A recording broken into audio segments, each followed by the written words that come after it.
For 8 innings Wednesday night, Giancarlo Stanton was having another night to forget. Although he had singled in his second at-bat of the night, he had also struck out twice with runners on base.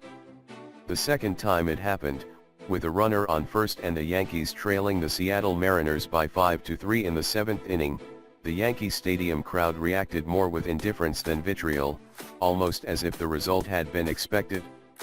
It seemed, at the time, as though the Yankees had squandered their last real chance to complete a rally in a game in which they had trailed 5-0 at the halfway point.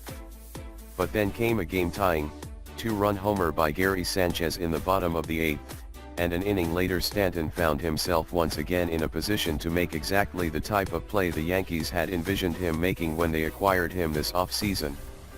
With the Yankees down to their final out and an 0-2 count, Stanton, the winner of the 2017 National League Most Valuable Player Award, jumped on a hanging slider from Mariners reliever Ryan Cook and rocketed it into an advertisement board 453 feet away, at the back of the visitors' bullpen beyond left center field.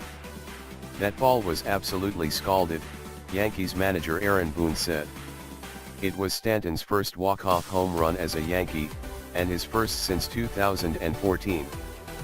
Perhaps more important, it gave him his first Gatorade bath in front of a home crowd that has been lukewarm toward him through his first 2.5 months playing at Yankee Stadium. "I'm not worried about me personally," Stanton said. "For the way our team battled back, it's huge I could step up in that moment. Me, I'll be fine." Until Sanchez's home run, his 14th of the season, there had plenty of places for fingers to point for a potential loss.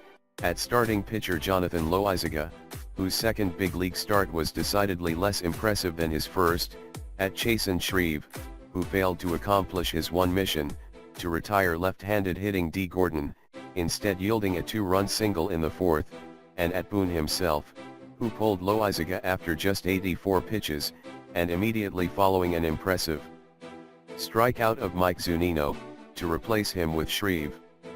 But the Yankees kept chipping away at Felix Hernandez, who has not lived up to his typical standards this season.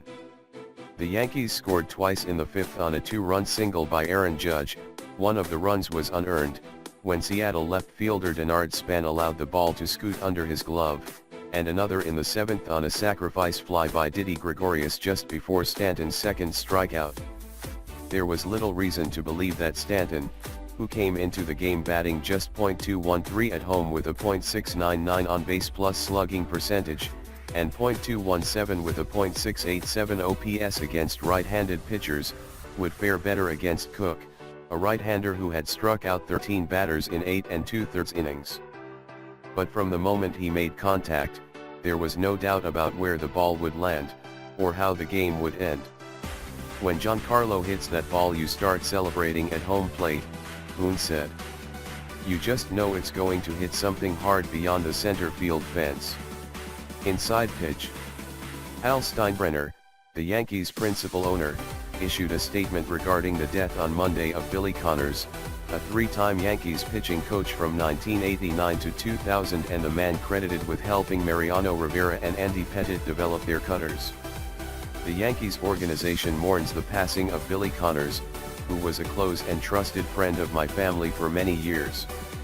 Since joining the Yankees at the conclusion of the 1988 season, Billy contributed to the organization in countless ways over his long career as a pitching coach, executive, and advisor.